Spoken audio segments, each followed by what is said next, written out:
PR and comedy are like peanut butter and jelly. It's what makes it special. Japan helps with that zaniness on top of it. From villains, monsters, heroes, there's always something stupid going on. The most unbelievable situations you can think of probably already been done on the show. Mind swapping, brainwashing, bizarre dates, crazy monster plans, Bridge sniffing a dog, Scott using a baby to fight.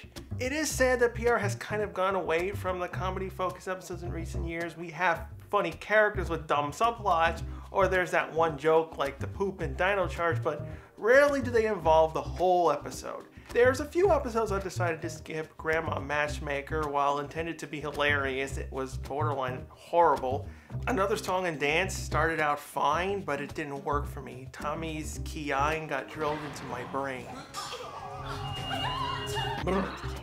Thanks goes to Drunken Bulk 14 for the suggestion. If you have an idea or topic you'd like me to cover, leave a comment below. I might use it in a future video. Trick or treat. What's better than screwing a ranger out of a contest? How about 2 rangers screwed out of a contest? This is one of those times where you see being a superhero royally sucks. Kim and Tommy are doing martial arts and trying to win a car, which Bulk and Skull are cheating in. But not just that, they gotta deal with a rap-singing pumpkin. One of the most dumbest monsters Rita has ever made. She's probably done it on purpose. Rita wants the Rangers dead, and we've seen her have sick humor. Why not have them suffer through bad singing, suffocating putties that have pumpkin heads? If it weren't for Bulk and Skull cheating, the Rangers would have been losers every which way. I laughed at all the nonsense that was going on, but from their perspective, it sucked hard. I love Lothor. So Lothor was tired of the way he was trying to take over the planet. Make monster, Rangers get in the way, they fail, repeat. So Mr. Ratwell had this bright idea of using television. At first I thought, oh, is Lothor gonna pull a Rancic and broadcast a monster blowing up stuff? Nah, this is Lothor we're talking about. Brainwash the whole city so they fall in love with him. It doesn't even stop there. He starts doing commercials. There's an Isle of Lucy joke. You get to see Lothor in a freaking suit. If it weren't for them using magic to brainwash, honestly, this could have worked. I mean, if you want to take over the planet, become a multi-billion-dollar influence, big as Apple, Disney, Microsoft, Leviathan. If this was all genuine, the Rangers would have no way to stop it. Plus, Lothor could have to return the 2 skulls, bought the land, evicted them, then demolished the schools. Perfect legal idea. Plus, it was a clever way in adapting the Turtlecanger episode. Trouble by the Slice. There are very, very few funny bits I enjoyed from Turbo. This was the best one. Not only did we get a huge microwave with Rangers being cooked into a pizza meme, while the Blue Centurion didn't bat an eye. Like, what's this guy been through to not be freaked out by this stuff? It was also an episode for Diva Talks. Very simple, memory loss, Porto, and everyone was trying to find her. We get to see that they order takeout. That always got me thinking, you hate humans, you want to blow up our planet, but you like our food. Nice little nod to Car Ranger. Since everyone wanted to be funny in Turbo, this is where that was perfect. I think if there were more episodes to get to know the villains better, Turbo might have turned out okay. They could have been used to fill in the cast switch. Being funny was not the issue, how they used it was. Stolen Beauty. The only real episode Bulk was used. I'm surprised they got away with a lot of things in this one. There's a ton of references to songs, even some of the gags. Everyone around TerraVenture went after Trakina, so you kept seeing screw-ups from people falling off ladders, a guy's face going into a pie, people crashing into walls, Bulk and Phenonymous acting stupid. No, wait, they always do that. All this just for Trakina to go after Mike, and what happens? It don't work. That's the funniest thing about the episode. Trakina going down to TerraVenture, being all glorious, Amy Miller single time she got the break from her makeup, and Mike didn't care. You can see why Mike was picked to be the Red Ranger. Unlike most, Mike doesn't get distracted by anything. So it took Trakina to drug him just to get Mike out of the way. You wasted your time, Trakina. You could have had a monster do that. It probably got under her skin real bad, as Trakina, no one cared about her, saw her as nothing dangerous. Her father wants Trakina to turn into a bug. As a human, Mike didn't pay attention. Fails everywhere. That's the best laugh you can get out of Mike. Switching places. One of those staple episodes that the series loves to do every so often, but I always thought this was the best version, and it showcased how good David Yost and Amy Jo were at acting. PR doesn't always give a chance to show off acting skills, it's mainly fighting. What makes this more impressive, it was so early on in the series. The characters were not fleshed out, but when they switched, Yost and Johnson nailed them. I totally bought it. Then you had Bulk and Skull top this off with more crazy. Honestly, what was really the difference? If Bulk and Skull stayed flopped, was there really going to be any change between the two? Besides, I don't know, Bulk losing weight? The best moment was when everything blew up on Kim. Love-struck Rangers. You gotta have one of those episodes where all the guys get messed up being so focused on getting this one girl, ignoring city attacks, them losing focus, shutting up Circuit's call for help, all just to impress a woman who was actually a monster. It got so bad, they all started fighting each other. Zordon would be turning in his grave if he saw the team like this.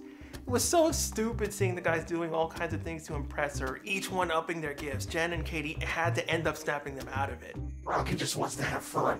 If you had to remember Rocky for one thing, it's gotta be this episode. So many memes have come from this footage. Even if you've never seen Power Rangers in your life, you've probably seen Red Ranger running past the camera with everyone being confused. This episode was full on stupid. Basic mind control plan, Rocky got stuck playing a pachinko machine, maybe Zed had to deal with Konami. This was PR's way to use Die Ranger's footage that was almost unusable. They cranked out the most dumbest thing imaginable and I loved it. Unlike that Christmas episode that used Shaddam.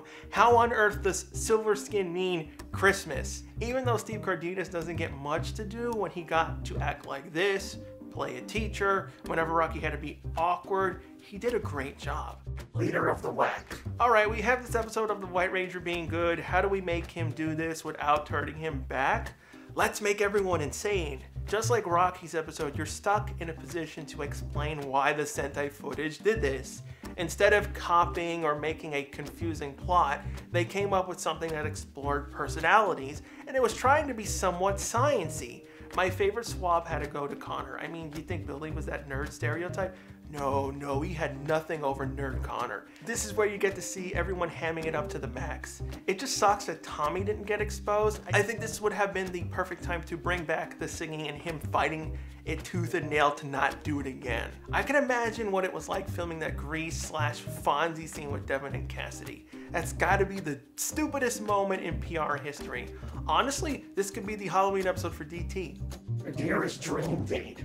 Hey, baby! When that moment popped up in the episode preview, I was like, Time Force have a mental breakdown? Did the series go so far? Everyone in the writing room took a month off?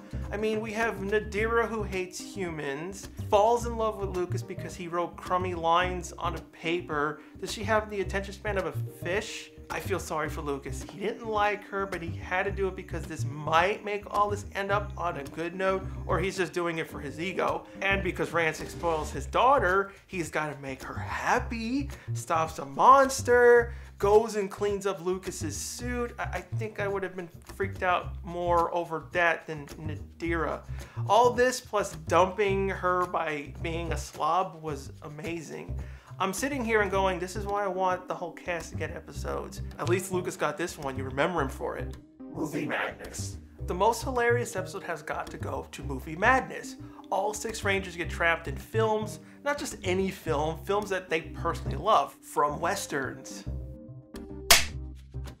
ballet plays, cheesy Hong Kong movies, to even Eric being thrown into Tarzan. Would you get out of here with that? Anyway, Time Force knew how to mix serious and fun perfectly. This is one of the reasons why people really love this season. They were lucky enough that they got a good cast. It was time travel based, would help with things like this. Rancic was believable in making this monster. All the characters were used in great ways. Even Eric, the guy who would never do anything like this in a billion years, got to look like a moron. Without the comedy, PR wouldn't be itself. I love when PR goes serious as much as everyone, but it can't always be like that. You need your characters to be stupid. You can't go to the extreme, but it gives the heroes and villains more life. How they act during mundane moments, being chased by giant mice, or grossed out when a frog eats you. There's lots of many moments that I really can't cover in one video, like Overdrive's cursed episode, when Kim dressed up as Rita, Maya eating Kendrick's cake, Bridge trying to stop his arm when saying buttery, the food fight in MMPR, all fun many moments. What were your funniest moments of the series? New episodes Mondays, fan commentaries Wednesdays. Next week I'll be ranking all of Robert Axelrod's roles on Power Rangers. If you like my content, consider leaving a like and subscribing.